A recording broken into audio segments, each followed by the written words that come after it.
Thank you. Right, let's start again. It's Wednesday, Wednesday, and we're in August now. Fantastic. And it's getting a bit cooler here in the UK, so that's nice.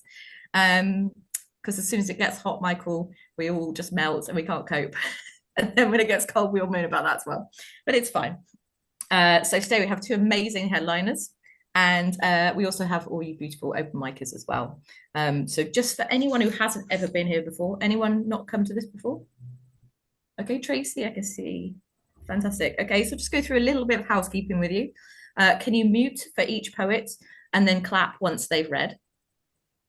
This event's being recorded, so please only share poems that you're happy to class as being published, because this recording will be, I think, put online on the Gloucester page, will it, Jason? Yep. So if you're thinking about getting your poem in a publication, maybe think about the poem that you're going to share tonight, or just share part of it.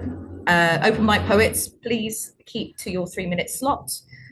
Please use the chat to share your bios, books, and events. Also use the chat to give compliments and feedback on the poems that you hear that you really love, because I know that people really like to hear that and to see that.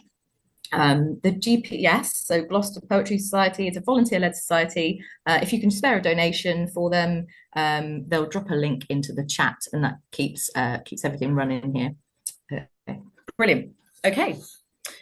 So I've been tasked with reading you one of mine poems to start off with. So let's set the mood with a little cheeky one. This one is called Physicians, and it's not what you think. Maybe it is. There are so many ways to engage in the spoon. It's a heat seeker's dream. It's a midnight cocoon. The loose spoon is airy with gap in the middle, so you're just close enough for a cheeky nocturnal fiddle. When one wants attention, but the other wants space, behold the chasing spoon, navigating embrace. Lying flat on your backs with space in between, fingertips touching the paper doll dream. Paper doll is good for those hot, sticky nights when the temperature soars, there's no gym jams in sight. The starfish is bliss, but it pushes her over the edge. It says, I might as well sleep on the sofa instead. So freeing is this one, I find myself fingering the edge of the bed, my loneliness lingering. Sleeping back to back where only bums touch, hers warm and soft, mine not so much. This position brings closest, can pretend we're tone deaf and we can't hear them snore or smell their morning breath. Now, my favourite is when she snuggles into my chest, her head under my armpit, her face on my breast. She sleeps with mouth open, so when she snores, there's a ripple as her lips catch the tip of my rather pert nipple. Thank you.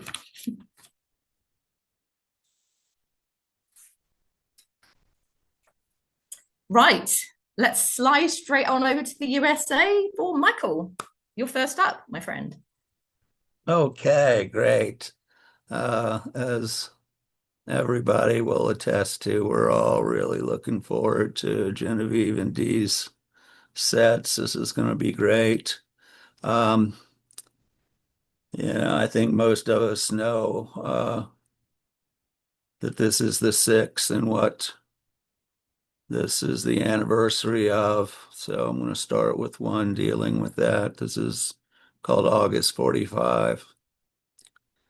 The first one they remember, Mon Amour, how sad. Gay and Nola wiped away 70,000 that August day. But less than 80 hours later, 40,000 more died, more moaning survivors suffered, more inconsolable mourners cried. Hiroshima, Nagasaki taught the world the end could always be near. Somewhere in our reptilian brains resides a constant fear. We picture Bikini Atoll, hydrogen mushrooms sprouting flame, but it's always Hiroshima that lingers as sorrow's refrain, though poor Nagasaki also felt the pain. Let's bow our heads for all the dead and all they left behind, and May compassion lead us forward. May the future be more kind. From rubble, from ashes, let us learn, let us grow. Hiroshima, Nagasaki, as it is above, so it is below. And this one's a little closer to my roots. It's called Old South. Tar and tobacco, cotton and palmetto, red clay and cola, I can smell them in my sleep. Sweat and more sweat yet. Something's gone, can stay forgotten. Magnolia and azalea, look away, look away. Lightning bolt hit a giant pine and it cracked straight down in half. Smelled like hell and turpentine for acres all around. Kudzu growing so fast you think it must have magic. Grabs red earth and makes it green. It takes its stand, it takes its stand. Tried to sell it off for firewood, couldn't get any takers. Made a good home for black widows. Sometimes there's a gift in hiding. Lies and lies and crystallized lies. Nightmares on horseback, bolted into concrete. Look away, look away. And just wanted to sort of change the mood here real quick, called Who's in Charge? I have a cat named Mr. Who that I serve as an attendant to. Every morning of every day starts in the exact same way. My cat will jump up on my bed and lay himself atop my head. In my ear, he softly whines, telling me it's feeding time.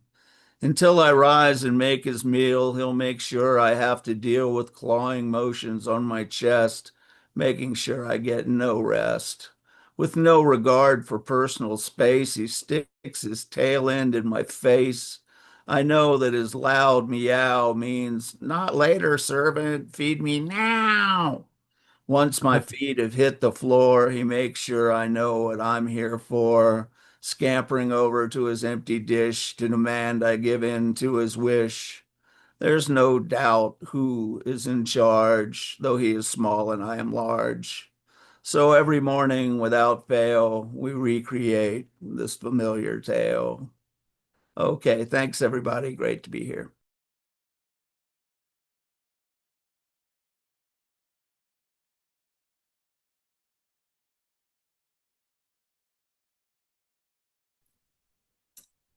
Well, you took us on a journey there. I love the one about the cat because having had a cat myself, I can totally relate to waking up with this cat on my face. You are really a servant, aren't you? So next up is Consuelo. Yeah, perfect. Fine. Okay. I'm just going to read one poem, and it's from my Frosted Fire chapbook. And just a little bit, it's the title of it is a nonsense word because I couldn't say the word. And the poem's about eucalyptus trees. And I know you guys know they came from Australia, but they took them to California and they grew all over. And of course, now they're probably all gone because of the fire. So this is my poem. Likalaka is what I name trees towering over our Eastleigh living room skylight. Eucalyptus, my mother and sisters would enunciate to me over and over. It's not clear when I finally pronounced all 4 syllables like the French botanist, but as a small child, I would have told you how they shed tan bark coats in thin strips, as snakes would shed skins on granite stones, how they rattled and curled on my Mary Janes as I shuffled round to the rear of our house. Their feather-like leaves issued forth, long, tapered, and dark green, when you scraped away their sticky coating of white ghost dust. It was the smell of their leaves that got to me, more powerful than hissing sounds as they brushed across glass. It was arresting, like turpentine in baby food jars in mother's studio, stained deep with pigment, turned sour as buttermilk. Much later, my horse's hooves ground those leaves to a poultice for our earth, and then my sandals padded on its bark, branches, and seed buttons walking to class on Capanoli Road. I took to trail runs as ocean breezes gathered this tree's fragrance like pollen, which I inhaled like simple syrup. Secret molecules of a potion spun. Yes, spun from starlight. I slipped it straight into my slipstream.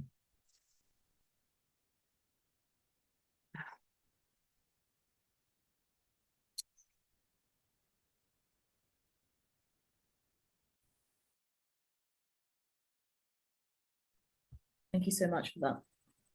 I love the way that you read. I got really lost in the words. It was lovely to listen to. Next up's Laura.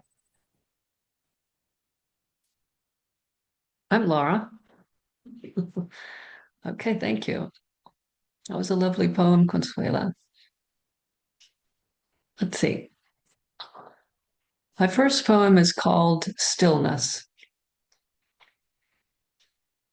If the chairs fly from the room and the fruit ascends, if the bed builds a sandstone boulder and the windows run rain to the sea, will the surviving stillness save the souls who march in anguish over strips of earth that bleed with men of teeth? If mountains grieve in cloudy rhythms with the trees, if baboons harvest coastal hope with seals, will the surviving stillness carve a refuge for those who weep upon strips of land that seethe with dim belief?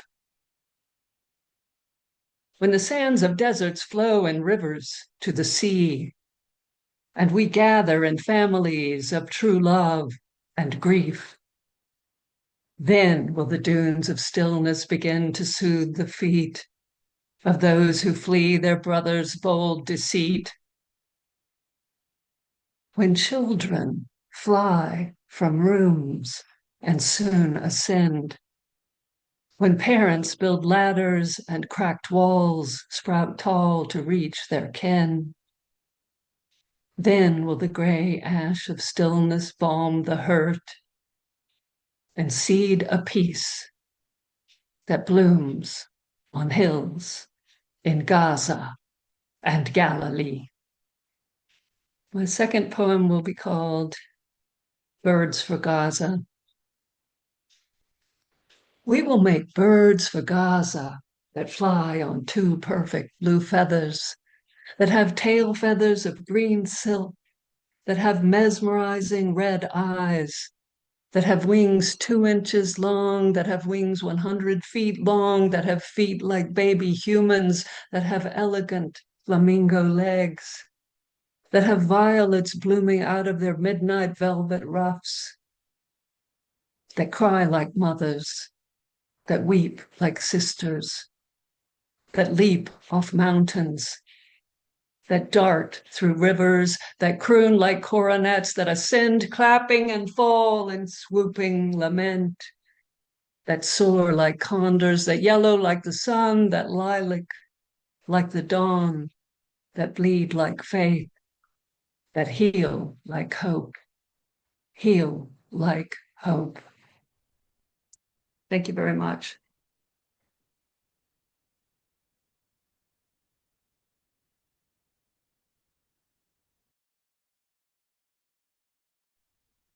Thank you so much. Thank you. I'm looking for, there you are. Graham? Graham? Hello, good evening. Your floor is yours, my friend. Yeah, thank you. Yeah, got 2 poems for you this evening.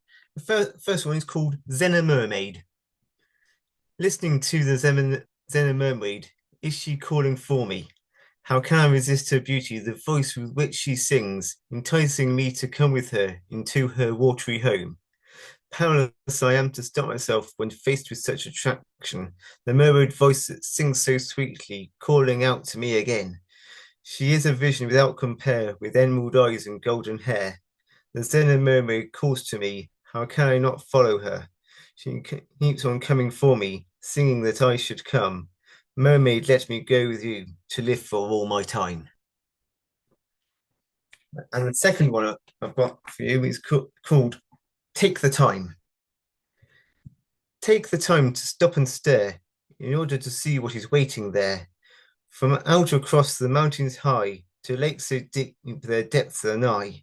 Set out among the flowers and trees, there a host for you to see. From what is old and from the past to all that is current and may not last.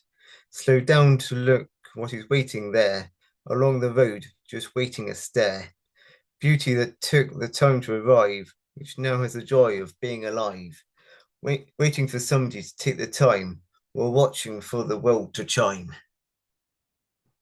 Thank you. Thanks for that. You know I love a rhyme. Right, Rare. Let's have a look from your beautiful faces for Jude. There we are. There you are, sir. The floor is yours. Thank you very much. Let me see what I have here. Okay, I got 3 very short ones,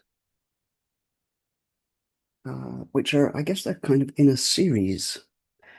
This is Ghosts in the Age of Dictators. Every chair, every wall, every prison cell imprinted with past lives. And when I turn my head away, not daring to know, I see shadows silent scream. I feel shadows exhale as history. And so I fade, my documents etched on my retinas, my family tree seared into my genes. I'm a body as witness as I swim through drowned cities, wraith smoke catching at my throat. The forest is burning as self-preservation. Crushed in place, I summon unknowing as hope.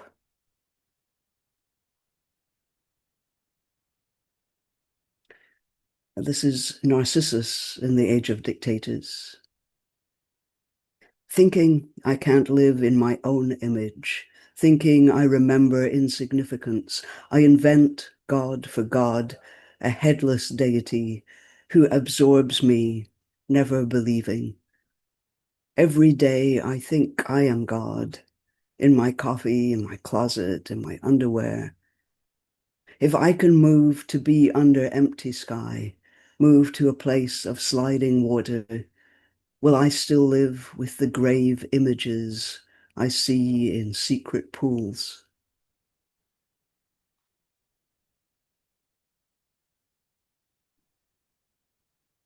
And this is most of the universe is darkness. On desert farmland, an empty nest, the tree make-believe, the falling egg. But at the horizon, more sea than grass, a meadow where winter's body also shifts under one sun's scalpel. As cold scarred lungs heavy up to take the day's first breath, a ragged fence, collapsed, rises up again as tree. Spring in the age of dictators. Plants surge beneath a network of birds.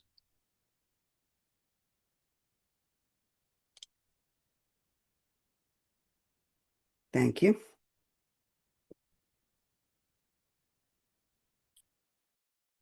Thanks, Jude. And no, Lee, I won't say hey, Jude. Sure, he's heard it many times. I always accept it if it's sung to me. You want me to sing it? Hey, Jude. Right, someone else join in. I'll join. Yeah, go for it. Wait a minute, do we get demonetized? No, Just go one square at a time. that would be fun. Hey, Jude. Okay, maybe in the break we'll try and work that out. So next up, Richard. Where are you, Richard? Thank you. It's over to you. Yes, thank you. I'm going to do one of my children's stories, which people seem to like and ask for. It's called Two Lovely Swans. Away to a Bavarian mountain top divine, the sun it did shine with golden rays shine. The family were exploring Schloss Neuenstein, so pretty, built by an eccentric king, so far from any city, and overlooking Swan Lake, so beautiful and fine. The place is full of magic, love, and many a giant pine. Eva and Esther were happy that day. Away from their family, they wanted to play deep in the beautiful woods nearby.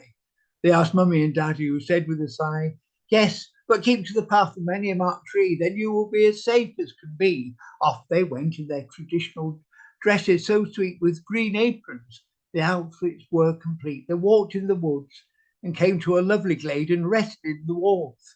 For a while they laid on the soft scented grass so fine, and in the distance they could see feral swine. Then they picked some mushrooms growing wild and gathered them in their aprons and smiled as their parents loved good food so.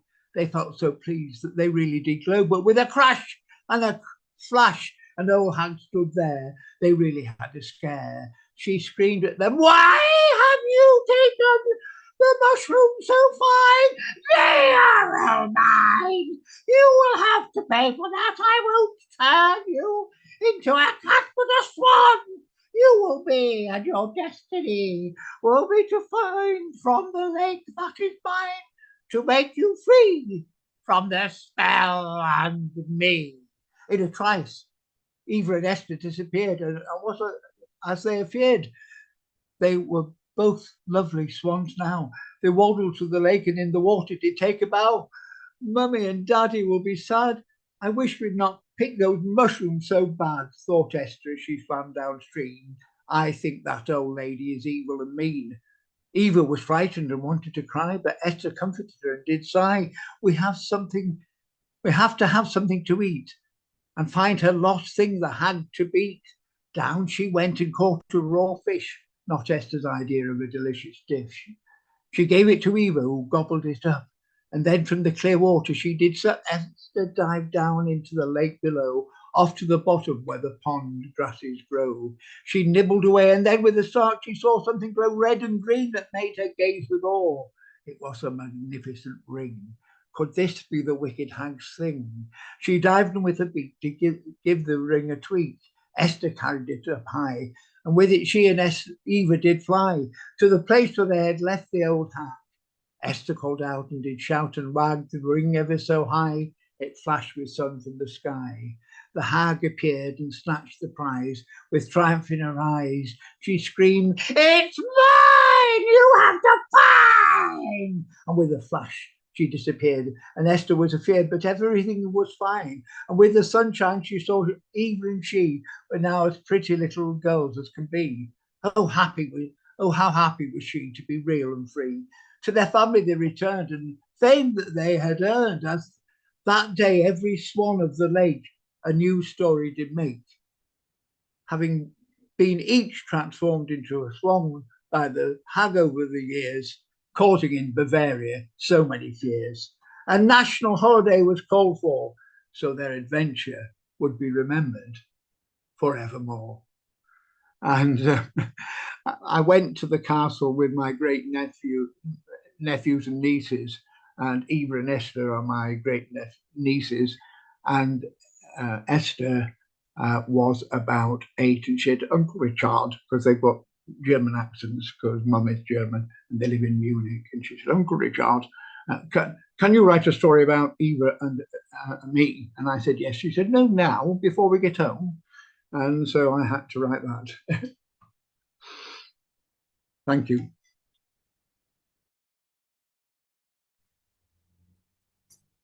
I think it's going to be bedtime stories with Richard from now on. we'll be dialing in for those. Okay, next up we've got our first headliner coming up very soon, but first up we've got Leslie. Are you in the room? There you are. You just need to unmute yourself, I think. I'll figure it out. Okay. So, I'm just going to read two. This one, yeah, I was a horsey girl. So this one's called Seven Horses. The hills are what they are today. The brown of a nest, the brown of fur, the brown of my hair and my eyes. I think I am blind, speechless like an animal, living in the private worldless stretches, the places of gods and not gods. I see but don't, traveling, churning in my cool body, my heated mind. The taproot goes down forever into the ground, into the beginning, spiraling down. It is love. I see the horses racing. I see the horses racing. My heart quickens, my mind fast and loyal, speed, swift, horses my companion. I am racing with them, fast, racing with them, my body still and empty, all seeing it moves, it is moving with certainty into the hills. I am the hills. I am them, my body stretching over them, my body becoming them, my body is earth, brown and all-knowing. I sigh with comfort, I am done. I think I am done. But this time I see seven horses. There are seven horses, seven, and I know what this means or doesn't mean, and it means nothing.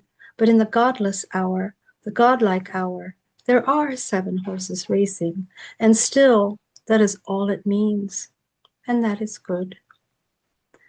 And so my second one is called Purity of Form. Green seen behind the eyes travels, stops to visit you, stopped midway, visits you, finishes the journey. You ponder, not lost on you, the significance of form it takes. Blue next, moving to purple, the dark, rich, and at that moment you cry out, and you cry out in the moment it is gone, knowing the planetary return, the orbs and rotations seductive, the simplicity in belief, visible in form, visit, visible in essence, but too fast or deep to track, unseen, yet known on the level of the deep, deep home that starts below the spine, where the tail was, twining round to hold, and twining down to root itself in anything other than the ephemeral, anything other than the idea that house only holds that a house only holds if your feet touched sand or dirt, bedrock the level, mid-world, the connect of spheres, how far to touch, the feel, the hum, knowing, seeking, wanting, as color green. Knowing green is only the idea of color, given a name, nameless. It remains, and only if you say it out loud, your mind shouting to you will show itself to you in pure form. So that's it for me. Thanks.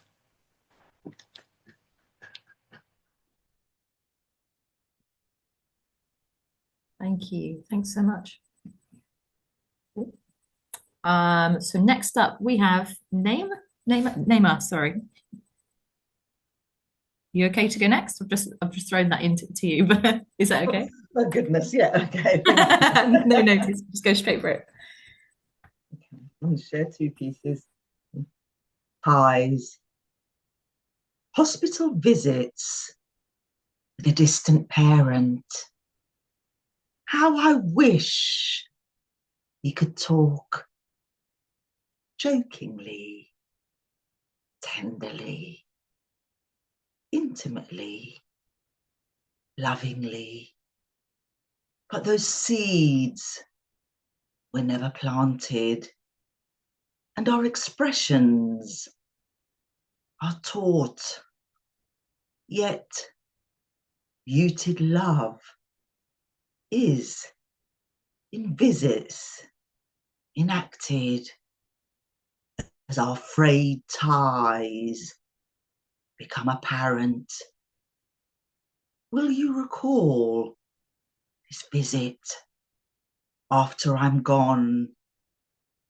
We did not speak of anything memorable, small talk to fill the discomfort. a show of sympathy and support. The words swallowed up by the air, a muddled mind's preamble, an obligatory, heavy-hearted care. Will I recall this visit after you've gone? Thank you. And the second piece. A bird in two hands. I have felt a pulse from Tanja to Urzezet in the rise and fall of clay peaks and valleys, ribbons of honey dancing on the periphery in rhythm with my own buoyantly beating back. I have laid back as you leaned in, beguilingly exalted in the dawn of your eyes, dusk shadows speckled on my thighs, welcoming the breadth and depth of you, smilingly. I have marveled at your vivid threads, embroidered into a foreign fabric, like a nuanced, nomadic maverick, a tapestry of blue and white and green and red, licking my lips, seated at tables or on the floor, dipping bread as one with our hands as we eat. Trevor McDonald's voice on the news, somberly replete, and felt your kinship kindled within my core. I have known your affection in the instance of recognition, a communion in one tongue as your breaths filled the lungs, each enamored by the other, drunk on a familiar potion. I am the wren who flew to the ancestors' place, only to be seduced by Maghrib skies, to succumb to her spellbinding sighs, dressed in Monsieur's streaked red star tails. Thank you.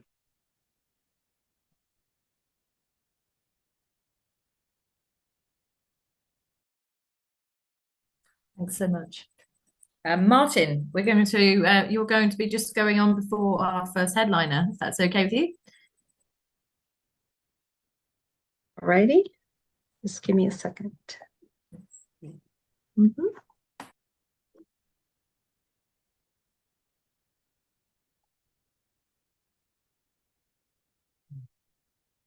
Okay, everyone. Again, I'm gonna read español first.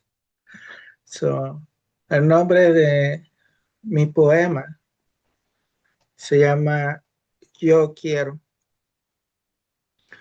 Yo quisiera solo poder hablar de cosas agradables, bonitas y de sentimientos llenos de amor. Yo quiero no olvidar o sentir esos sentimientos por la vida ni por los que amo tanto. Yo quiero abrazar al que tiene frío, darle fe a quien cree que no tiene, esperanza y compartir la mía, mi amiga, mi dulce esperanza, para calmar la guerra interna que muchos llevan dentro de sus almas y corazones. Me gustaría inventar un himno al consuelo. Yo quiero, por amor, no oír más de guerras, muerte y destrucción. Yo solo quisiera imaginar un mundo con más civilización y amor, como entendimiento, conciencia y humanidad. Mas solo de pensarlo me entristece, porque está claro que en los humanos cada vez esto está más lejos. Yo quiero gritar y llorar de alegría y no de tristeza. Contar un mal chiste como este. Un par de amigos peleaban uno con el otro.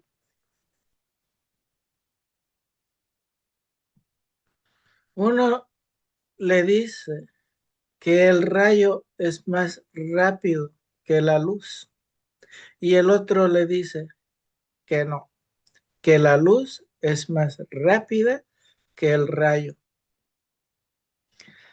Y yo les gané. Les dije la verdad, que lo más rápido es la diarrea. Me pidieron una explicación, que me explique. Y yo les expliqué por qué. En otro día yo tenía diarrea y estaba durmiendo. Me desperté como de rayo. Encendí la luz y ya me había ganado. Así es como yo quisiera inyectar un poco de humor y brindar paz y amor. La verdad yo quiero eso y mucho más. Hoy ya se habla de una tercera guerra, de caprichos con sueños de poder, reinos y fantasmas sin almas. Yo quiero despertar otra fresca mañana y creer que podemos vivir en armonía y en paz. Yo quiero saber qué malo hay en eso. Excellent. Yeah, there's sort of a joke in the middle of it, which is why I was grinning. So this one's called I Want. I only wish to be able to talk about pleasant, beautiful things and feelings full of love. I want not to forget or feel these feelings I have for life or for those I love and feel so much. I want to embrace those who are cold, give faith to those who believe they have no hope, and share with them my own, my friend, and sweet hope to calm the internal war that many carry within in their souls and hearts. I would like to invent a hymn of consolation. For love, for the sake of love, I want to hear of no more of wars, death, and destruction. I only wish to imagine a world with more consideration, civilization, and love, such as understanding, conscience, and humanity. But just thinking about it saddens me because it's clear that this is becoming more and more distant for humans. I want to scream and cry with joy, not sadness, and tell a bad joke like this. A pair of friends were fighting with each other. One says lightning is faster than light. And the other says no, that light is faster than lightning, and I beat them. They told the truth for sure, but my joke is that the fastest thing is diarrhea. They asked me to explain, and I explained why. Another day, I had diarrhea and was sleeping. I woke up like lightning, turned on the light, and it proved that they had won the prize for the best joke. That's how it is. I would like to inject a little humor, bring peace and love. I really want that and much more. Today, there's talk of a possible third world war, of capricious people with dreams of power, kingdoms, and soulless ghosts. I want to wake up to another fresh morning and believe that we can live in harmony and peace. I want to know what's wrong with that. So that's him.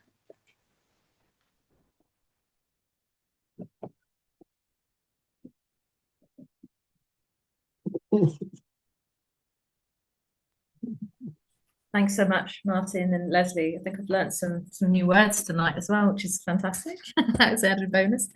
Right, let's get straight into the first headliner. So today we have Dee Allen, African-Italian performance poet based in Oakland, California, USA. Active in creative writing and spoken words since the 1990s. Author of 10 books, his newest, The Mansion, published by Gnashing Teeth Publishing, and 78 anthology appearances under his figurative belt so far. Wow, can't wait to hear you. So Dee, the floor's yours. Since that was written, the number of anthology appearances have increased to 82.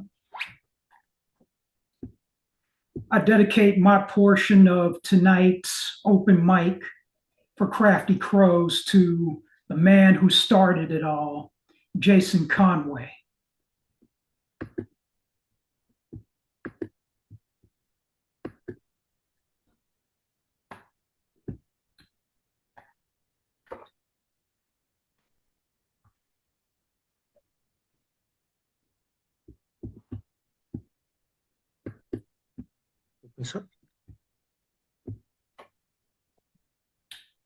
Homecoming. Back from the combat zones of the rest of Europe and patriotic ticker tape parades, England's sons had no homes to come back to in the mid-1940s. Military camps, luxury flats, city hotels were abandoned. Fears of air raids by Nazi planes dropping bombs, power outages, cities blown to the bare bricks sent everyone running. Crisis followed crisis, housing shortage. Under nightfall's velvety cover, thick velvety cover, like an army battalion onto an enemy fort, the ex-soldiers of England saw abandoned buildings and opened them up, took them over, and made them their own. Huddling against a wall, in the dead cold wasn't an option. Neither was languishing for years on a public list, waiting for the government to hand over a prefab cottage. Legal paper fictions of private property and leasing never entered the equation. When the need for housing was greatest, right there, right then. Military camps, luxury flats, city hotels, filled in nicely with veterans and civilians. 45,000 strong in the post-war days. They were better at reorganizing society than Her Majesty's kingdom, as committees and collectives ran communal kitchens, provided first aid, repaired the barracks, made makeshift clinics, opened up potential homes for the fellow dispossessed, defended new homesteaders from the danger of rejection, back to constant wandering and instability, dreaded instability on the street. England's sons and Wales and later Scotland's made good on a promise to themselves. Homes truly fit for heroes. The homecoming any soldier needs. Homecoming.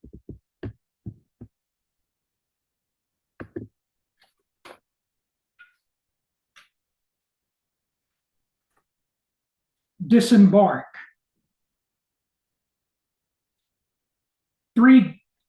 November 4th, 2002, 5 a.m. 3 days of long cross-country escape from the ATL, from the dirty, from the East Coast, ended when I stepped off the Dirty Dog at Trans Bay Terminal and touched both feet on new and unfamiliar territory. A West Coast city I've once read about being friendly to the creative and strange. First breakfast consumed at Denny's on Mission and 4th. Before sun broke through sky, still ate eggs and pork sausage along with pancakes and peppermint tea.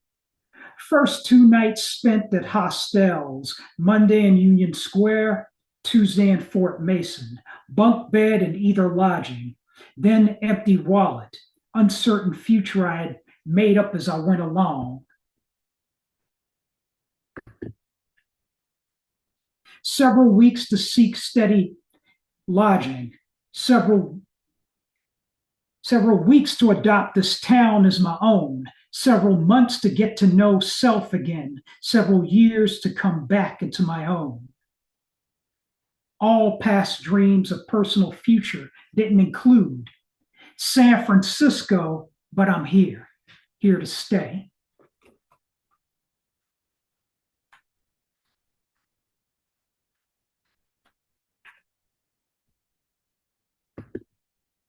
Not every mansion is a playground for the wealthy. The mansion. Excerpt. After the meeting ended, I met the stranger Salim described. Tall man, afro, dark blue trench. My first friend in San Francisco, Rollo. Almost stray dog style, I followed Rollo to a bus stop between Geary and Van Ness, and we entered through the back door of the crowded number 38. My first Muni bus ride. Disembark at Geary and Fillmore. Enter Japantown, left on Fillmore. Trot 3 blocks north, left on Sutter. Trot down a dark, deserted driveway. Chain link fence swung open. Enter side door. To an Edwardian Gothic wreck nearly 100 years old, closed to the public for unspecified years, sans electricity. Rollo led me up a spiral staircase in the pitch black indoors. Second floor. A long, piercing strip of halogen light lacerated utter darkness. Rollo and I met Salim and Catherine. With his mag light, Salim gave Catherine and I an impromptu tour of this large, archaic house of yet-to-be-questioned history. The basement. Frightening but huge. First floor, except for 1 well-lived-in empty rooms. Kitchen with functional stove and refrigerator. Third floor, spacious attic. 3 rooms unclaimed. Back to second floor. Catherine, somewhat frightened, decided not to stay. Being new in town, I stayed. Hell, where else was I going to go? Being a homeless man and all. Salim provided me with a couple of tattered blankets in a room. Personal inner sanctum. No door, no lock. 1 window boarded up, 1 window intact. I laid down my backpack and suitcase in that ice-cold bedroom, kept my caramel brown leather trench on, took off my black leather Timberland boots off, crawled under both tattered blankets, snacked on a chocolate croissant, and thought on the way to needed sleep. This squat, any squat. The solution to homelessness is right here. The mansion.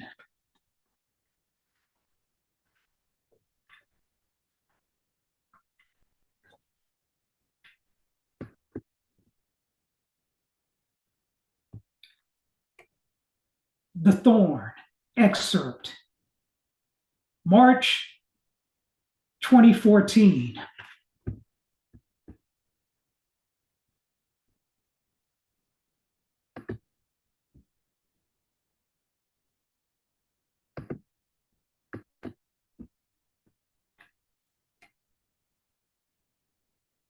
thorn I knew still stands on Rose Street, off Market, across from Zuni's restaurant, the Shell anyway.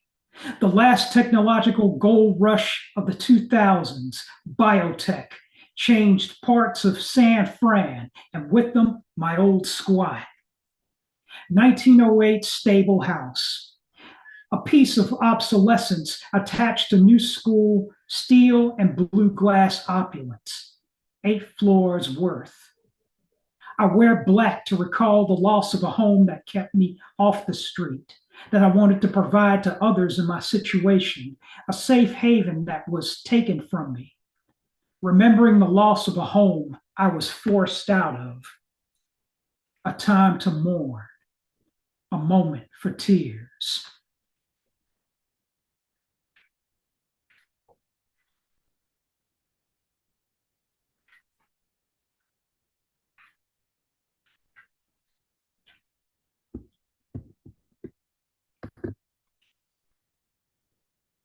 Casa Zapatista, July 2007.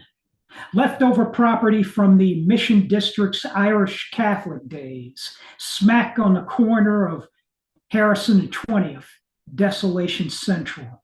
Ground flow. Home to rusty, dusty, cobwebbed Mexican/Salvadorian restaurant equipment and furniture. It still stank of grease and pupusas. Top flow. 1 bedroom. Rat trap apartment, bare as Anna Nicole Smith's head used to be. La Casa, named in honor of Chiapas' Mexican Indian warriors against globalization, graced my presence twice. The first. Jonah, Kim, and I entered through the back door. In the midnight darkness, the skinny tenants union councilwoman and I spoke of our lives. Then the 3 of us slept beside each other on the hardwood floor. Upon awakening, Kim and I shared our first awkward hug. The last. On one Sunday morning, Jonah took off prior to my waking up. The white building owner caught me stepping out of the bathroom.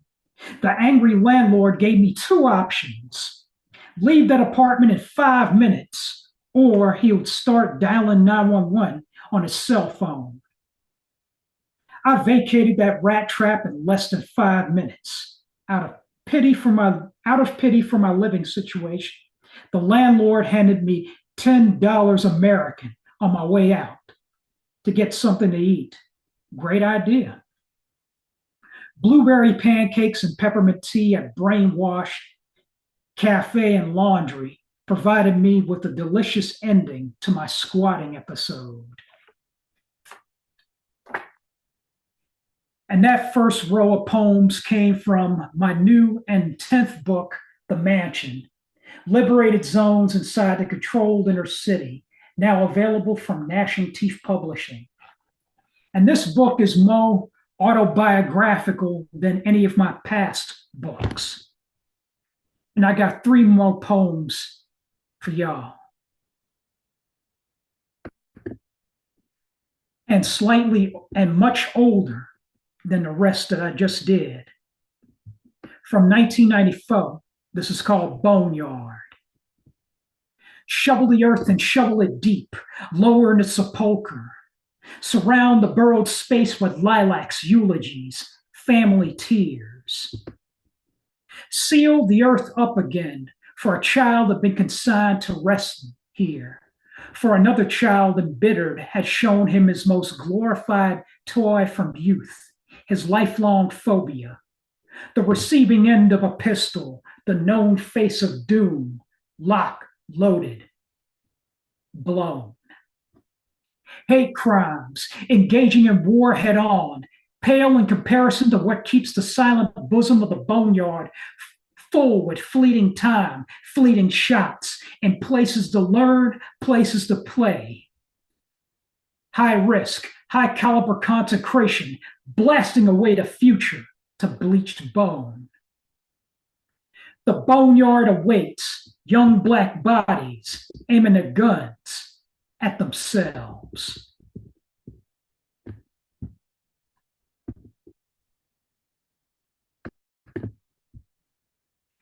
And this one is for all the artistic types out here.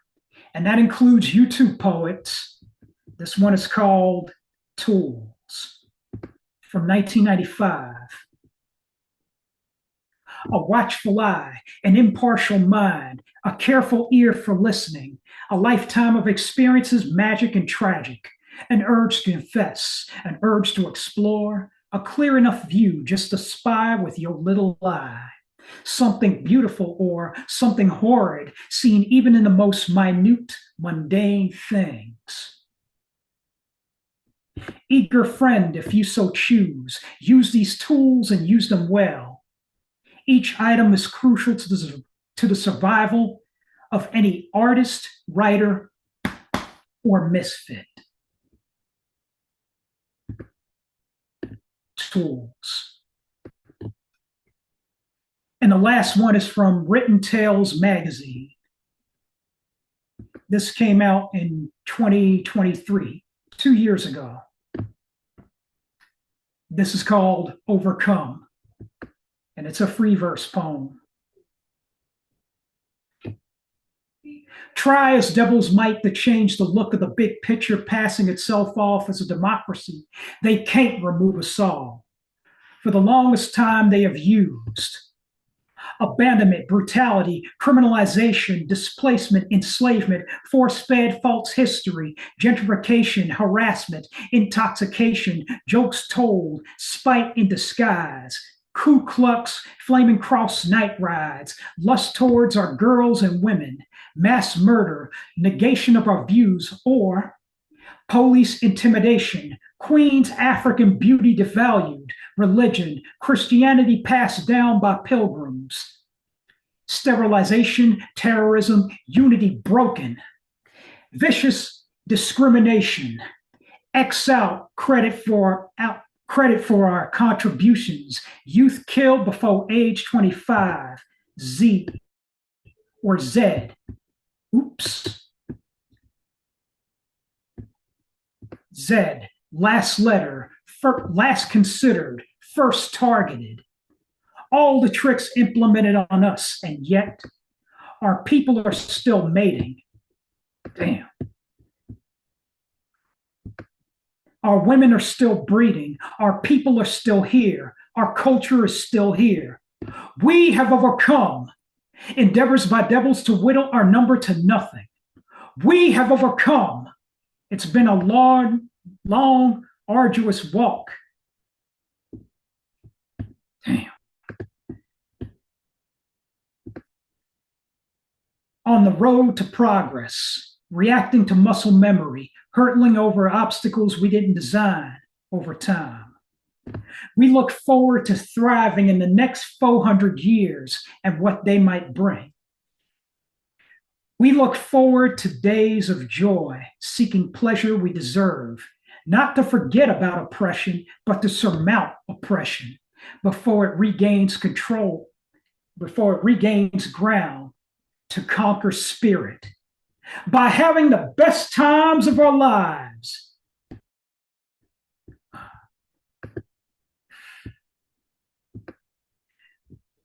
Be loud, be lively, be talented, because they can't silence us all. We have overcome, and whenever possible, we'll do it again. Overcome. Written Martin Luther King's birthday, 2023, for Raul James, Lantern Carrier, Safongos Encanto, Elemental, Midnight, Rose Gold, Stacy Artist Dyson, and Zeta Holborn. From this mic to your ears, I'm Dee Allen. Thanks for listening. Wow. Yay. Bravo. Yeah, I'd take your mute off and give Dee a round of applause. Oh, great. It was such a wonderful show. Powerful work, Dee. As always, powerful. Well done. Right, we're going to take a quick break so you can have a wee, a cup of tea, a vapey, and all the other things that end in E. but it's just 5 minutes, so nothing too strenuous. And we'll see you back here at, say, 9 minutes past. Okay. So I know that you all love the Crafty Crows so much. Get your diaries out. And we've got the 3rd of September, and that's Bristol-based poet Chris Cramble. He'll be headlining. And the 1st of October is a Birmingham comedy performance poet, Rick Sanders. Okay.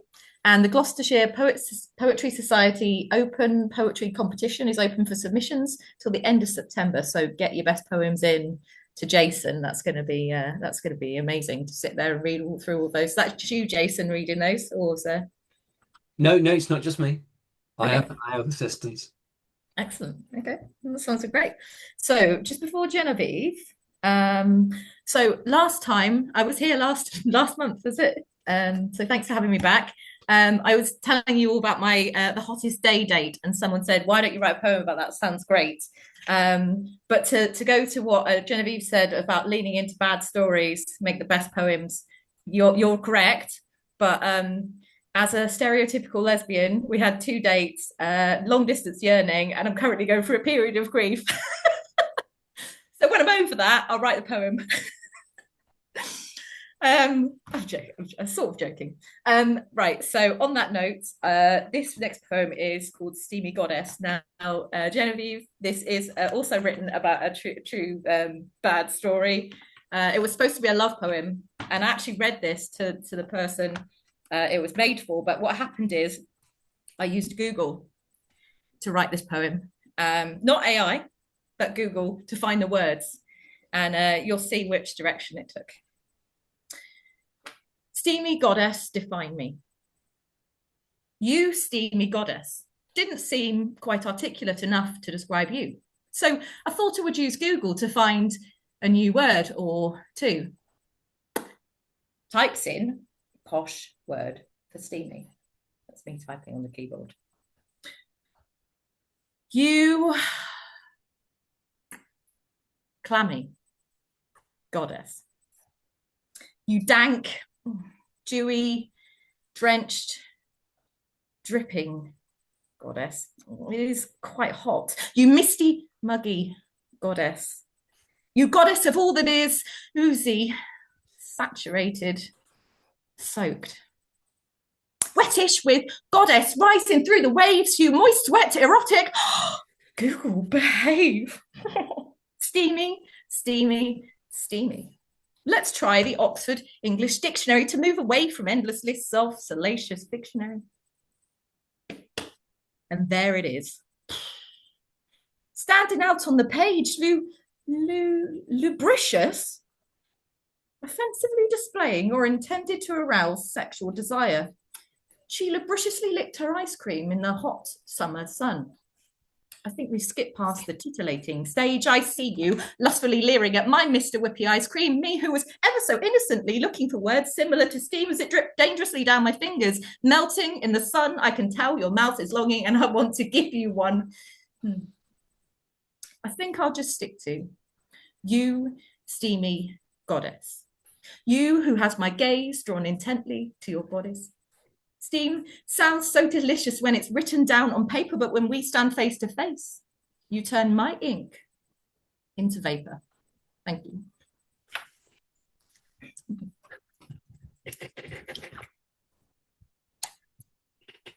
And you'd be surprised, she actually really liked it. It went really well. She has a sense of humor, so that works every time. Right. What a fantastic headliners we've got tonight. Dee, how amazing was Dee? And now we've got Genevieve Ray. How lucky are we? So Genevieve Ray is a spoken word artist, poet, director, producer, playwright, actor, and spokeswoman based in east of England. Also the UK lead for Tesoro, which is an international women's poetry group. Fantastic, amazing. She's been published in over 25 publications, ranging from anthologies to digital and print magazines. She's been guest star in 12 podcasts and headline act for performances across the UK, including Stroud, I believe, because I think I saw you there, which was amazing. Am I right? Yeah, hopefully. Ray was also invited to be spoken word artist speaker in the USA, South Africa, Nigeria. She has produced a show in Diaspora Dames in collaboration with the National Trust in June 2025. What else can I say apart from just we're so lucky to have you here. So the floor's yours. Go for it. Thanks. Thank you so much, Emma. Hey, hello, hello, hello. Hopefully that's come through now. Yes. Thank you so much, Emma. Thank you for the lovely read. Thank you, everybody, for your performances so far. Dee, top level, sir. Well, it is time for me to read some pieces, some lesser known ones actually, from my book, Free Roaming Adult Woman. Yes, it does actually show on screen. I will put the link up later. That's a book all about embracing everything, embracing those wonderful moments that seem like mistakes but end up being some of the best things, accepting the humor, making fun of yourself, making kindness to yourself. And that's kind of the theme of all the poems today. So I'll get cracking on. My birthday was but a month ago, just about a month ago, actually. So I always end up being thought of as the wrong star sign because apparently Cancerians can be nothing but very quiet, sad, and painter types, which I mean, exactly what I look like. So no one ever used to know my birthday and I always used to get it wrong, still do to this day. So I thought I'd write about it. Cancerian season. Mane of vicious gold, eyes that smoulder with hidden oranges and the under depths of roaring red. They always confuse her for a Leo. The salt water exposes rugged, crusty pincers. She tiptoes to a side to say an aside before they speak. They always confuse her for a Gemini. The torrent rains mask incoming burnished sun rays, 2 months of unbridled emotion, a period of grasses in their purest green. They always confuse her for being benign. Drowning in accusatory claims, hidden by the laws of the zodiac set, never knowing the perfection to cry out in the July ecstasies. They always confuse her for being soft-shelled. The call of the moon mother. As humidity bites your skin and wrinkles and wriggles under the covers of an unkept sterile bed. They always confuse her for the Empress card. In the beckoning of summer, her pinch is almost delectable. The emotional ones that with paintbrushes instead of charts and commandments. They always confuse her for the truths and for the tears. Summon me to the last days of June. She will sing you ashore again for the signal of deepest waves. No one ever said the water had to be cold, baby. Let them be confused and burn with me instead. I do love reading that one, even though I trip over it regularly. Ages ago, I was inspired by the most stupid thing in the world, which was condensation and not being able to see the moon. Prompts are often very, very, very literal and very, very logical. The best poems I've ever found make no sense. Raindrop Stars, which didn't actually make it to the collection, is a poem that I love that I ended up sharing with Charlotte, a good friend of the community. And she said, pop it up. And it did go popped up with the picture included because my camera could not focus. So instead of raindrops, the condensation looked like stars. Raindrop stars. The orange moon faded by 5:30, hanging lower than a light bulb, taunting snowfall. Trick camera lens, phone case too cold to hold on to the application, shuddering shutters. So, in finality, a failed framing brought condensation to connectivity. It is all sky, falling water, sun rays, and cold oxygen. A universe created by mistake. Maybe that piece will go in another book, we'll never know. This is a fan favourite. I always say that it became its own thing because Raoul, who Dee mentioned earlier, we lost him this year, liked this poem so much he incorporated it into his intro to his show at the time. And he would say, Sunday will now begin. And I will always be like, I can't fight with a guy who has left us, but hey, dude, he did TM me. It's absolutely fine. But it was always very moving that he decided that he liked it so much. He actually added it to his everyday welcome whenever he did his show.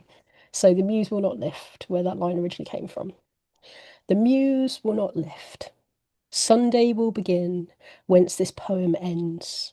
Lavender hypnosis has drawn in by the torrential rain.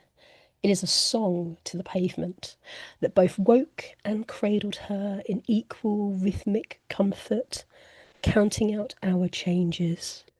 The over-enthusiastic rectangle that becomes our alarm, our calendar, our letters, our measures, our demon, and maybe our Bible. It hummed every hour on the dot, partners from various continents resuming project making. Her ASD-addled mind craved order. The muse shall not waken. Her curls are filled with delicious daydreams, a heartbeat that pure pulses just for one while she recounts her shopping list. The muse shall not raise yet. She is a day ahead, mentally, opening file boxes of her emails, aware of the busy week ahead. The muse turns slowly. Crumpled curls have become diagonal. Mental health work has taught her nothing worthwhile is ever rushed. Panic is for the unprepared. Her hands still smart from a childhood of being told to slow down, Genevieve. Sunday is opening for her. Sunday can now begin. Only one paragraph in that is a lie, or one stanza that's a lie. I've never been smarted for slow down, Genevieve. That was all done voice because my parents just need to use the vocal cords. That's where I get it from. Right. Beautifully attached to your poem, Emma, about like mistake, love, and problems. The best romances from our community always come from failure. This is a beautiful love story that never was, but one I really deeply love, called Raining Sideways. The air pushed hard against the windows, relief withheld like a taunting from heaven. The perspiration rose in steady waves, a reminder how softly the skin breathes. At the same moment, a metal worm wove its way to my favourite city. Rain and train, same speed. Tears losing velocity, their winning streak diagonally, making crystalline beauty. Reminding me of your eyes.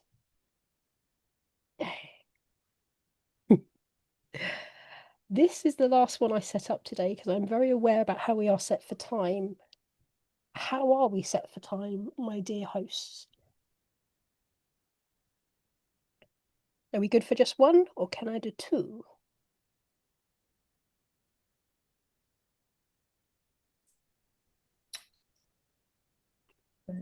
Two. I think you've got time for two. Okay. Yeah, definitely time. Cool. I will do Witch's Hour, then I will do my favourite party trick. Cool. Witch's Hour. A poem about the fact that nobody in our community is particularly good at sleep. Witch's Hour. Switch the lights off and let the night scream on its own. It's already tomorrow, yet I am ready to give birth to a spring child. I am jangled nerves and quintessential soul. See a roars in my membrane. Talking of a childhood of hell. With beat forged from a volcano, my general practitioner will hate me. Sorry, doctor. I suffer an artistic keening. Doctor, can you see the spell on the ceiling? The piano music turned into indigo patterning, the sigh of the walls that are just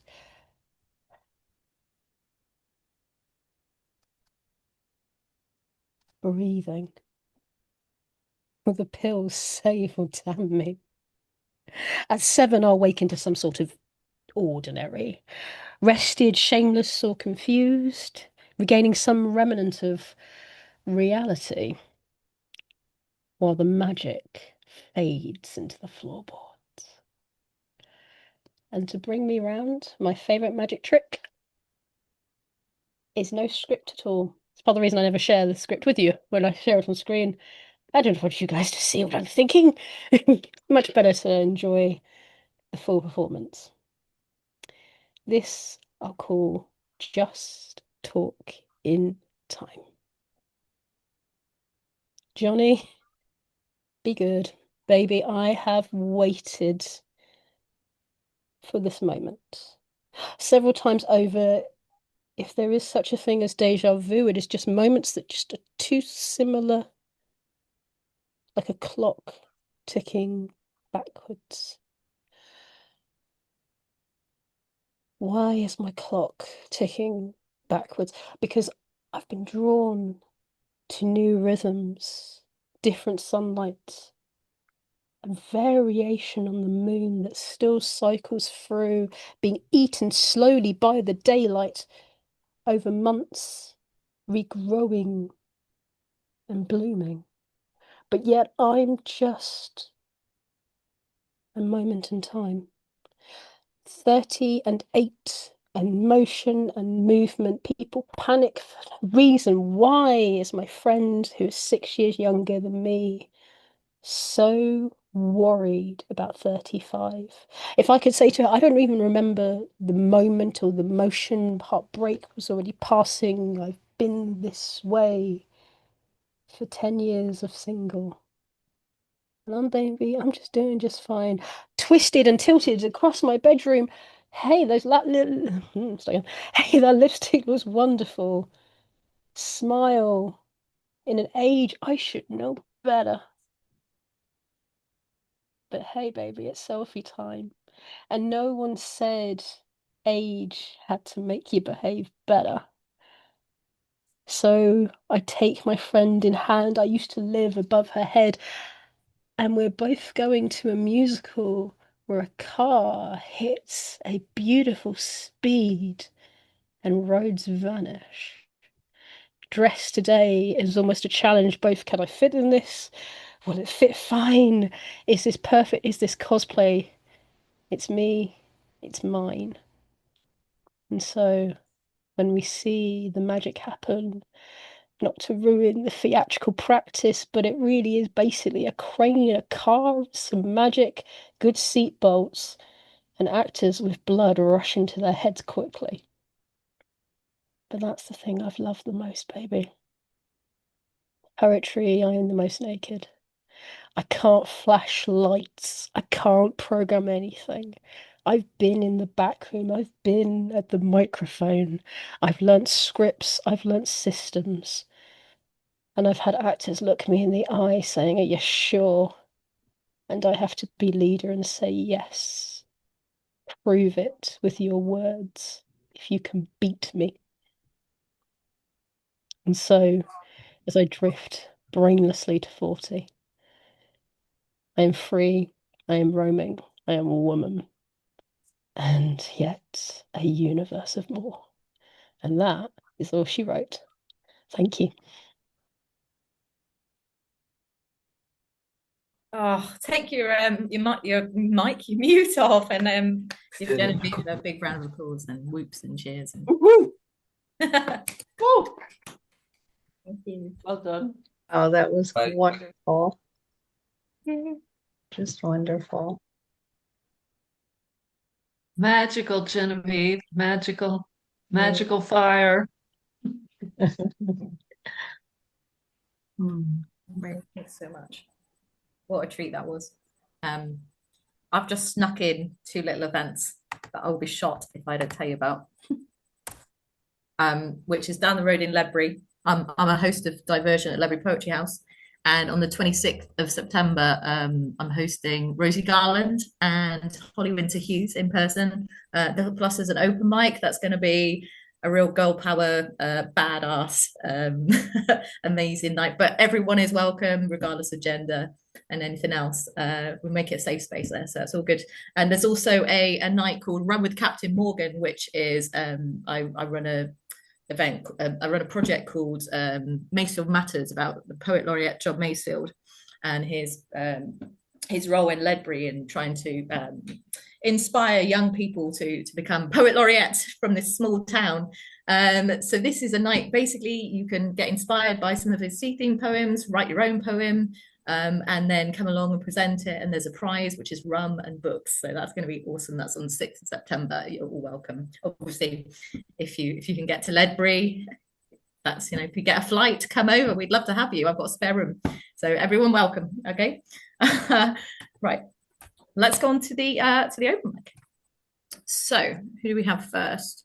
We have Lou.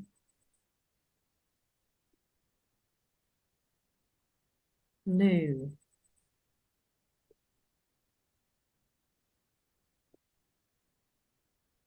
She's right there. Yeah. Perfect.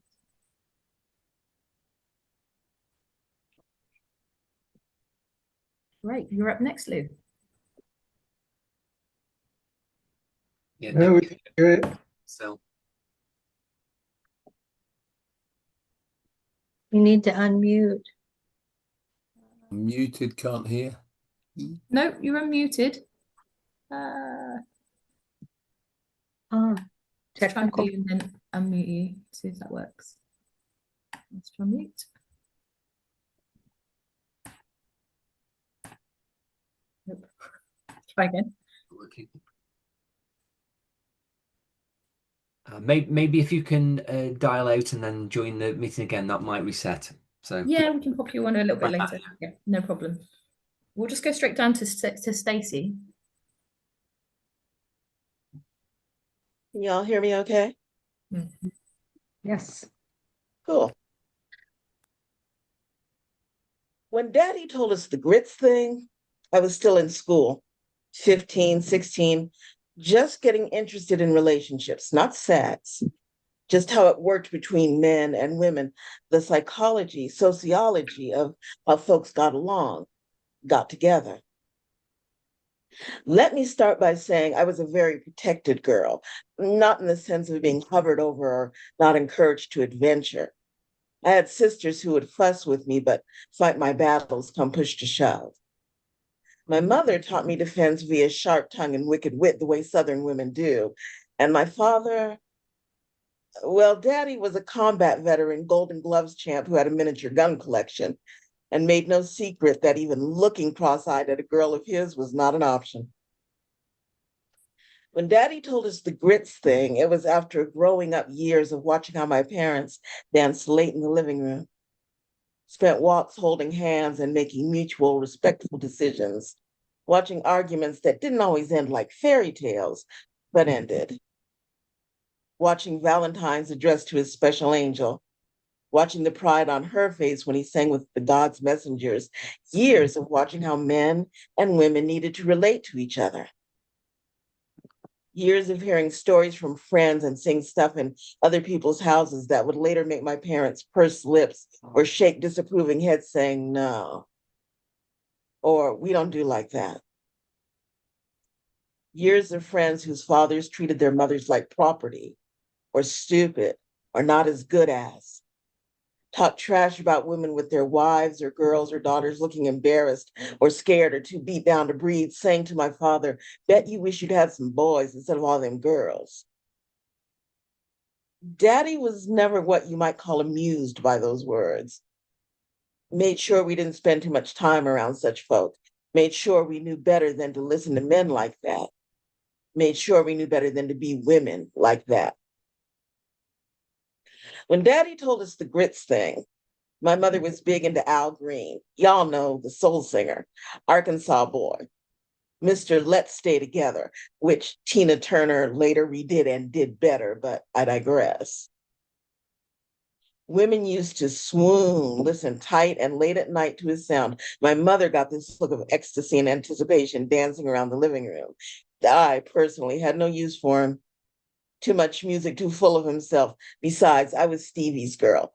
But again, I digress. I don't know if y'all know, but the true stories of Black entertainment lives came quick down the Black church and community pipeline. Doings and rumors and goings on were well known way before they hit the real news. In 74, Mr. Here I Am, Come and Take Me got stupid with his girl, who paid him back with boiling grits yanked right off the stove and poured all over his sorry self.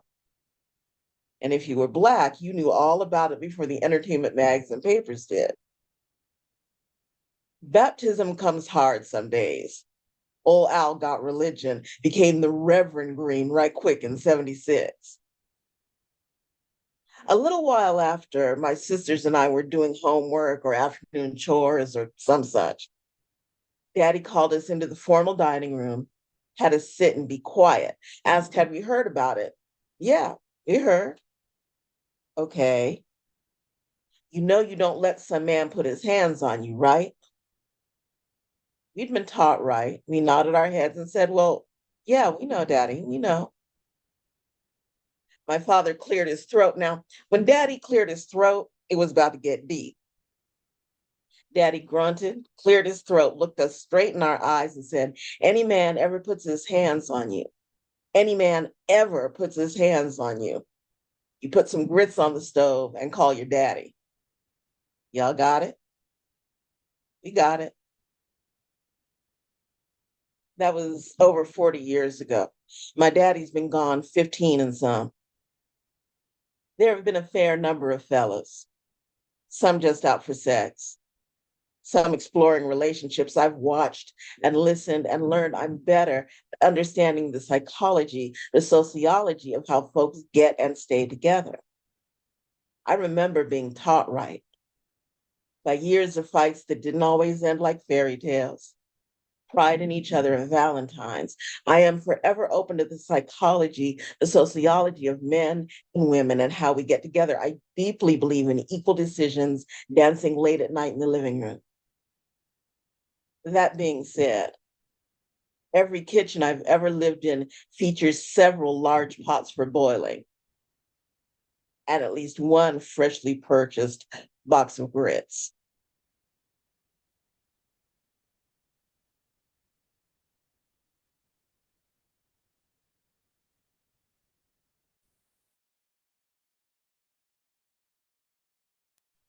Thank you. Thanks so much. Lou, can we hear you? No. Is it just me or? Still muted. Yeah, still muted, sadly. I wonder what's happened there.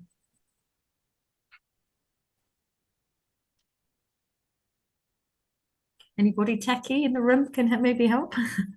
That should have done it with it going. Yeah, it should have done. Back again. Yeah. Yeah. The only advice is make sure he doesn't have anything plugged in. Or like a headphone or Bluetooth. Mm-hmm. Or Bluetooth. Okay. No. Could you try and come on your mobile phone?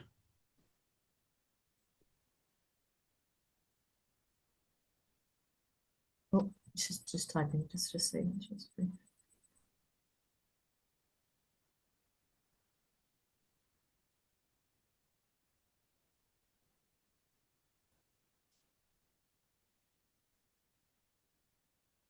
Okay. All right.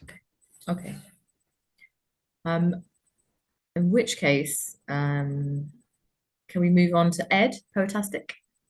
Because you make me feel so, potastic and enthusiastic. They were being so bombastic.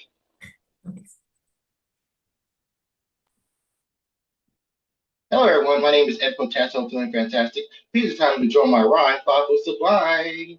But first, wow, Dee Allen, your feature was packed full of vivid imagery, the telescope of reality and worldly fantasy. Thank you for the talent that inspired us to be free. We are enjoying everything you feel, touch, smell, and see. Thank you very much for your energy, integrity, and poetry. Oh, Ray, I love your work each every day. But more to say, keep speaking and playing away, okay? All right, my name is Ed Potesmo.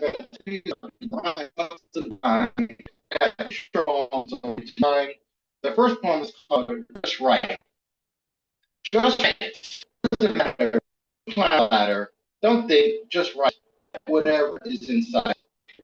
Rules, not school. Keep riding the lines of personal design. If you ponder your actions, it won't give you satisfaction. Oh, it's wrong, wrong, wrong, wrong, wrong. Who cares? Does it come off strong? Is it that teacher in your ear? Tell it to shut up and get out of here. There's no skill or mindset to write. Please write with all your might, all right. It sounds boring with many errors. Okay, you have grammar and terror, but no pressure. Like you, it's a work in progress. No need to suppress, if I can confess. It's not an exam, project, or test. Keep on writing and doing your best. Thank you. My second one is called Goodbye Isn't Goodbye. Why did you leave as I weep and grieve? You wanted to hang out more, yet you went knocking on heaven's door. You wanted to play video games, you were good, oh the shame. The last thing you text back, the ceiling thing you faded to black. Your disease was deadly, yet you came off joyfully merry. You always said, be a man, yet you turned to sand. I wish you were here to help dry the tears. I know you're flying around, telling jokes and funny sounds. I know you're in a better place, with sunshine kissing your face. Don't worry about me, my friend.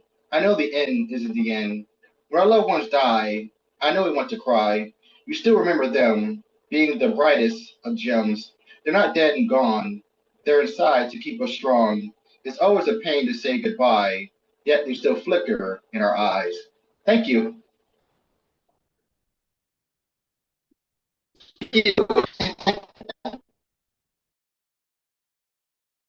Oh, love that. Love a bit of rhyme. Thank you. Thanks so much. Tracy. Okay, I'm going to read you just one poem from my chapbook that won the Charities Poetry Competition last year, and it's called Sea Mither. Hang on, I need to find it. Okay, here we go.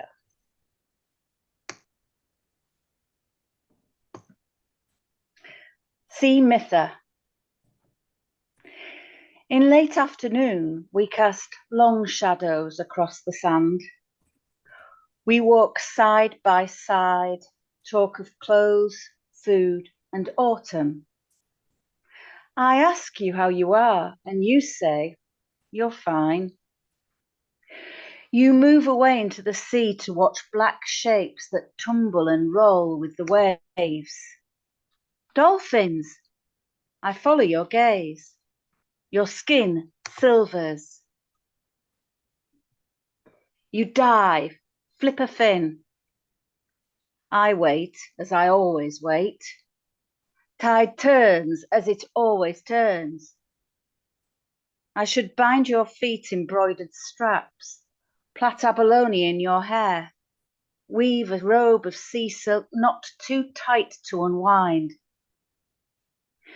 You step from the sea, scattering stars in your wake. Darkness comes. You take my hand.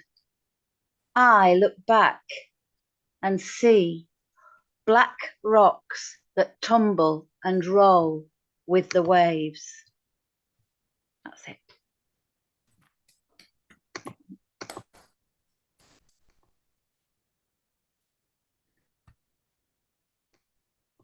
Thank you.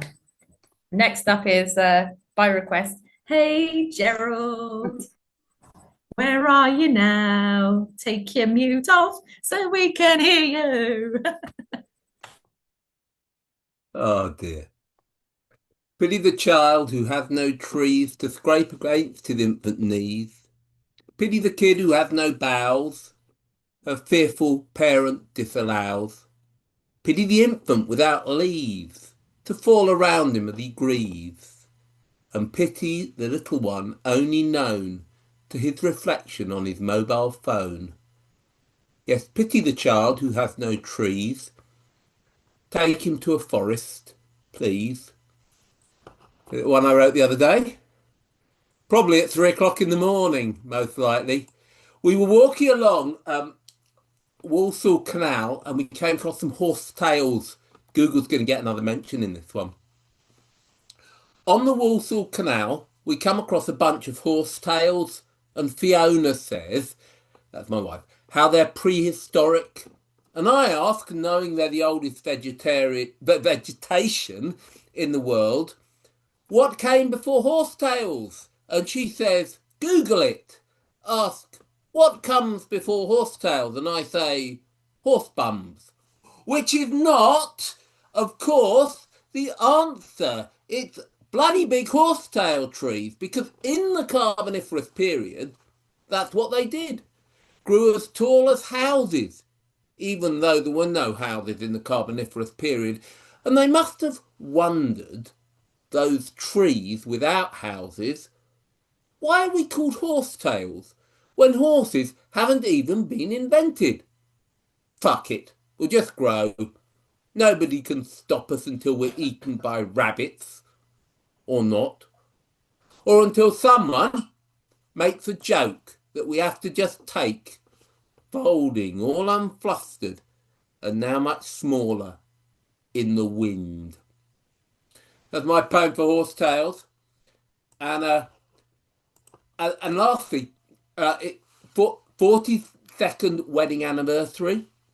So we went to the tea rooms at Pacific Nursery, and I wrote this little poem for all us oldies. We are retiring to the garden centre tea room. We have exhausted our youthfulness and are only required to potter over rhododendrons. We have achieved a perfectly still hairstyle and clothes that are leisurely but smart. The rash among us wear sunglasses on our head. We are cushioned by pensions and investments, and cushions which are comfortably inset to the chairs. We eat small but reasonably sized meals, as expensive as the grey pound allows, and drink pots of tea or orange juice. Confirm they have a loo in case we need it. That's for you, oldies. That's me. Thank you.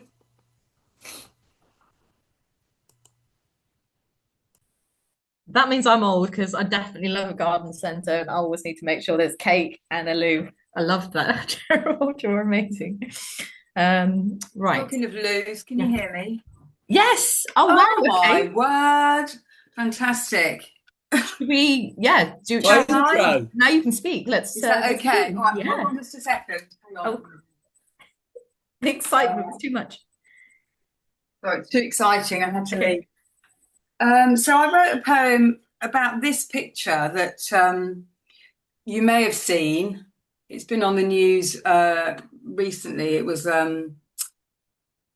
shown on the BBC about 3 or 4 weeks ago, and it's one of those pictures that you just think, "Gosh, is this picture going to impact the war in Gaza?" But we'll see. So it's called A Picture of You. I saw a picture of you. I didn't know your name. We haven't met and never will, and my heart broke just the same. Wise like an old master, because it was so beautiful, that picture. It's like it's been painted. It's just amazing. Wise like an old master, painted with the finest brush. The light that touched your face asks, has the world now seen enough? Such care has been taken to tell a story that is true, a promise of a future which has forsaken you. Just another child on the wrong side of a war. Just another mother wondering what her life was for.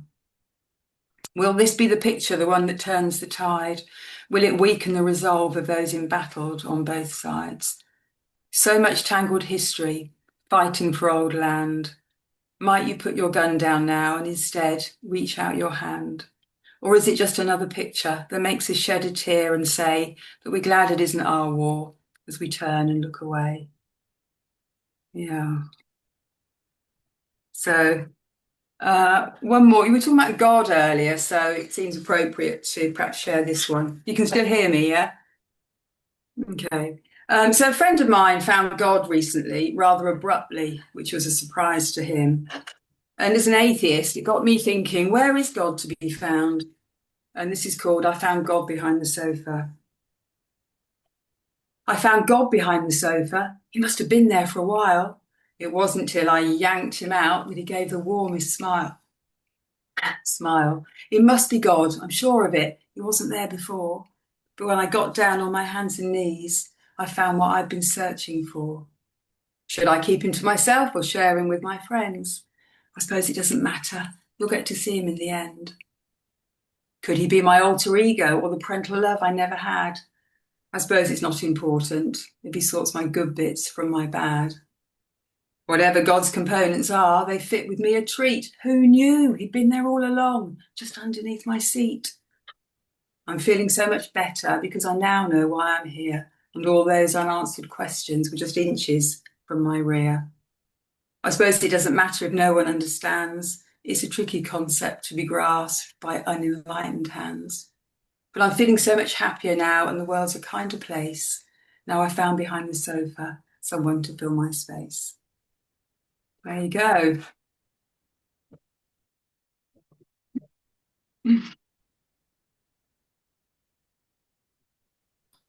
Oh, so nice to hear your voice finally. Oh. It was worth the wait, for sure. Thank you. And just say how wonderful it's been hearing everybody. Fantastic. Thank you. Right, we're on to, where are you? Is it Kahal? Did I pronounce that right? You have indeed, Emma. You pronounced it right. Thank you. Yes, indeed. Another ice cream for you, Emma. Have another ice cream phone. Look, thank you very much for emceeing so well tonight, to Emma and to Jason as well. Thank you for hosting this. It's good to be back with you in another month. And to everybody who's read, thank you. I've enjoyed it. And whoever reads after me, I'm sure I'll enjoy that too. 2 short poems for you all. First one's called The Banner of Shadows. The Banner of Shadows. Down the length of days, I burn up my time, bound by the measured tension of a clock whose cadence surges on the teeming tide that falls and rises with each beated tick. I can taste the darkness through the sorrow, bitter upon the tongue as cold as sin, beneath the banner of shadows, by law, between the rising and the setting sun, the thread of life is spun upon a wheel. Past the tense and mortal clay, centuries deep, stares from the face of Ozymandias, keeping faith with Shelley's unflinching eyes. And the last one I'll read for you, the second one, is called The Pilgrim's Journey. It's related to my grandmother, and on visiting her village that no longer exists. People have gone or died or emigrated. Just a few quick words about some phrases in it that might seem confusing to some people. Boxty is a potato pancake. Claudette Colbert was a very famous young actress in the 1930s in Hollywood that young women of that era copied and emulated, particularly her hairstyle. And it was a tradition among young women at that time on their day off to go and get a photograph taken and make a day of it, have afternoon tea, go to the cinema, etc. So it was a big event getting your photograph taken. And finally, the idea of a candle flickering in a hospital. When somebody was dying, it was the tradition that the curtains were drawn, the nurse would light a candle and wait for the final breath from a patient dying, and then the candle would be extinguished. So here we go, A Pilgrim's Journey. I travelled once to where my grandmother was born, to taste the air and breathe the forest pine, and saw the tumbled walls of moss-wet empty stones laid bare like broken teeth towards the sky. I walked amongst the ruins of a Leitrim village that once pulsed with blood of life and laughter, where her childhood was spent beneath the summer sun, and winter chill was warmed by a turf fire whose rosy glow and heat embraced the stone-flagged floor, and a kitchen drowsy with fresh baked bread, where pancake boxty waited for the buttered knife, and dark water carried from forest well slaked the thirst and washed potatoes clean for dinner, skin peeled and plopped into the water pail. The world was smaller then, fenced in by family love. Summer days were longer and time seemed slow. My hand moves on a sepia picture of her, a young housemaid in 1930s Glasgow, dressed up for the day to have her picture taken, silk stockings and the Claudette Colbert look. Her father lived with them after she had married, looking out from another picture frame, his eyes hidden by the peak of a fedora, a farmer's face chiseled in place by blood and soil. The wheel of life takes its time in turning around. There never seems to be enough time. I held her hand as she coughed out her spirit breath, life leaving her eyes as the hospital candle flickered. Well, that's it, my friends. Back to you, Emma. Thank you, everybody, for listening.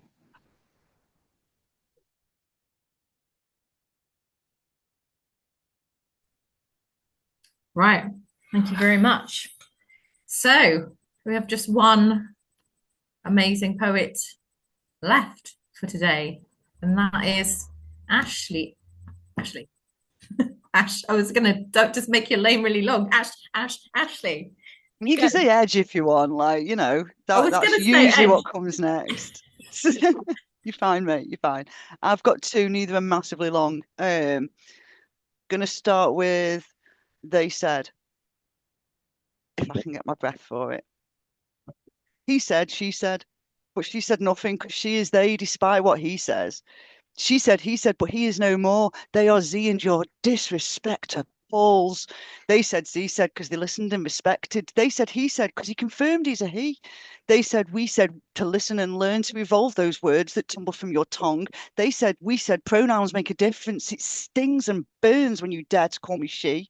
See, when I say I'm neither, that's entirely my choice, my prerogative, my life, my sense, myself. When I say I'm Z, it hurts my head to be rejected. When I say I'm they, it boils my piss to be dismissed. So if he said, she said, when she is they, the ignorance is shaking from the turf with the mouth. If she said, he said, when he is no more, we will respond as a pack and fight louder for our rights. Thanks, that's the first one. Totally different subject matter now. I thought I'd finish tonight for everybody with some actual shit. Ode to the cat. Gravel grit sticks to my knees. Back protests as I stoop and sweep every last miscreant particle of ammonia-soaked cat litter from the floor. Oh, how it clings to my cat so it can dance about the house, appear in every room, ready to bite bare feet worse than Lego could ever dream. As I scoop wet clumps of pungent, piss-soaked clay crumbs into a bag for life, as it holds tight to the dusty diarrhea droplets and still gets on my hands, I think of all the dog lovers that ask me, why cats? Like they're the sane ones for walking that husky 10 miles a day, pooper scoop and bag in hand through sun or storm. But I stand by my litter tray of conviction. I believe in the ease of the cat. The cat can walk itself. Its independence knows no boundaries. A little spray makes all theirs. If only I would just get up off the sofa and open the portal called back door for the umpteenth time today, because this time they promise they actually do want to go out. You dangle your dogs on leads, boast they'll sit or roll over on command. Obedience is key for you, but me, nah, I like a challenge. I live for being ignored, for the aloof, for being at the beck and call of something small enough to slink unseen around my ankles as I dare to navigate stairs. I yearn to be woken at 4 a.m. by yowls, unsure if it's mine or next door's or both. To stumble butt naked into a fighting ball of cat as the neighbours watch on through twitching curtains. I am proud of my boy and his half-dead toad, not your average bird-catching cat. I live for the days of watching flies under claws, snacks before dinner, one wing at a time. My carpets are their scratching boards, the table legs their clawing posts, kitchen counters are for soiled paws, and I'll never piss alone. My spots are theirs. This is their palace. I am but their minion. But despite all this, ask me again and again, and I'll always pick the cat. Thank you. I can hear my mum trying to get one of the cats in now that's stubbornly refusing to come in. Feels appropriate. I love that. I love that so much. I want to hear it again. We'll have to meet up You soon. don't normally get me doing comedy, do you? Oh, thanks so much to everyone who's read tonight, everyone who's come along in the audience to support, everyone who's written lovely comments in the comments section. Thanks to Jason for making this all happen. And as Jason said before, it's all run by volunteers. So if you can chip in a few pounds or a few pennies, it all helps to keep this running. Don't forget the next Crafty Crows is on the 3rd of September with Bristol-based poet Chris Campbell. And also a big, well, take all your mutiness off and let's give another warm round of applause and cheers and whoops for Genevieve and Dee. Yeah, Dee! Yeah, absolutely incredible. Fantastic. Wonderful. Thank you and good night.